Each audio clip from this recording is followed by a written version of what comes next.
In Australia, such policy contradictions were seen as less of a problem, with half the sample ranking it lowest at 4th or 5th in importance.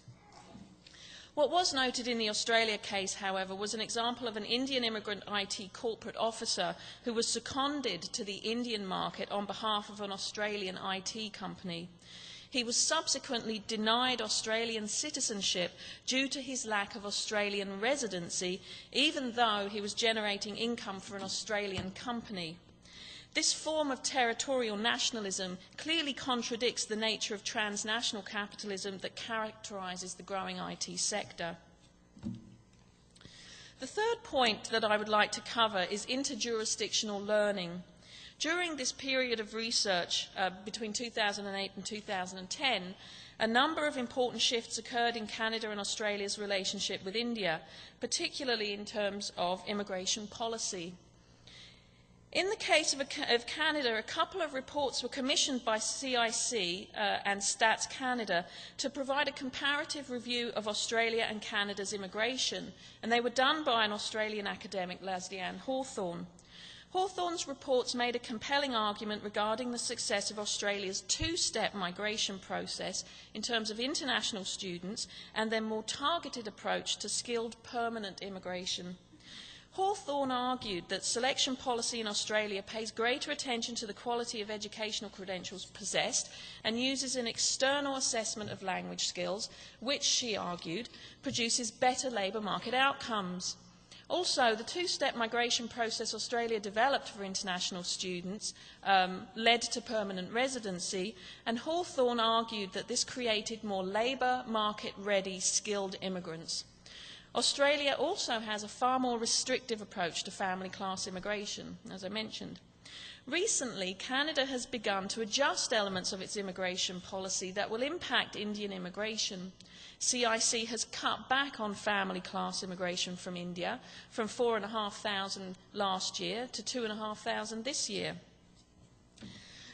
Perhaps the clearest example of interjurisdictional learning is with international students and how Canada has learned from Australia's mistakes, which include the proliferation of private colleges that emerged in response to the growth of the international student sector in Australia. These colleges were seen to service the migration rather than the educational features of the policy, and this created a situation where some international students were not labour market ready at the end of their studies and failed to convert to permanent immigrant status. Accompanying this was increasing concern over student safety in light of acts of discrimination and violence against international students, particularly from India. In light of Australia's problems, Canada sought to open their market to Indian students and did so with a 2009 pilot project, the Student Partners Programme, between Citizenship and Immigration Canada and the Association of Canadian Community Colleges. The SPP streamlined the screening and processing approach for students from northern India in the first instance. This was subsequently spread to all of India and has recently been extended to China. The SPP only allows accredited colleges to be partners and requires they report on student progress and compliance. Students are able to assess certain pathways to permanent residence at the end of their studies if they qualify. Currently, there are over 40 Canadian college partners. The programme has seen an increase in student visas issued to India. In 2008, just over 3,000 visas were issued. In 2009, 5,700. And then according to a report by R. Westwood in the Toronto Star, in 2010, 14,000 were issued. In 2011, it will be closer to 20,000. This at a time when Australia has seen a significant decline in the number of visas issued for Indian students. Canadian institutions are also engaged in building educational partnerships in India. For example, the University of the Fraser Valley's very successful BBA program, which is partnered with an institute in Chandigarh, Punjab, and Simon Fraser University's recent announcement of a partnership with IIT Ropar and also an Indian company. These both focus on Punjab.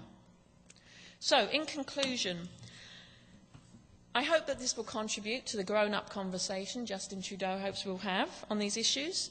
For immigration, trade links are highly contextual. That's one obvious thing you can see from this presentation.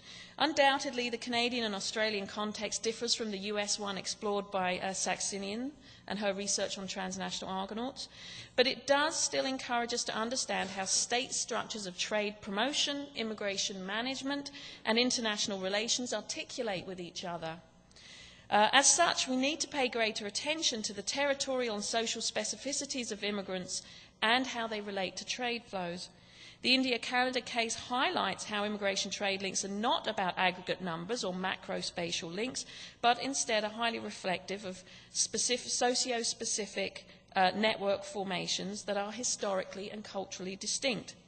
The regional disadvantage discourse is one way to interpret these socio-spatial networks in the case of Canada-India, but that approach also obscures what is becoming a case of comparative advantage for Canada when it comes to tapping into North India, especially the student market, with the SPP and other educational research initiatives. The trade and immigration nexus is also highly dynamic. Canada-India trade relations shifted significantly during the research period. A Canada-India Comprehensive Partnership Agreement is currently in development, and this aims to triple trade in goods and services and investments over the next 3 years. 2011, in case you didn't know it, has actually been declared the Year of India and Canada. And India's Consul General in Toronto recently declared that India-Canada relations had never been better. So, what began in 2008 as a project focusing on weak links in the Canada-India case when compared to Australia became a study of how Canadian immigration policy learned from Australia. Canada's made changes in immigration priorities in the India case, reducing the emphasis on family, which requires some debate, promoting skilled immigration from across India, as well as tapping into international students.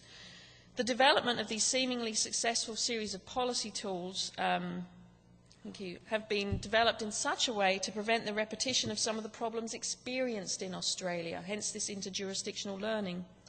In this regard, it's fair to say that choosing to examine India, Canada, Australia immigration trade links during the last couple of years has been, I can say, rather exciting. Thank you.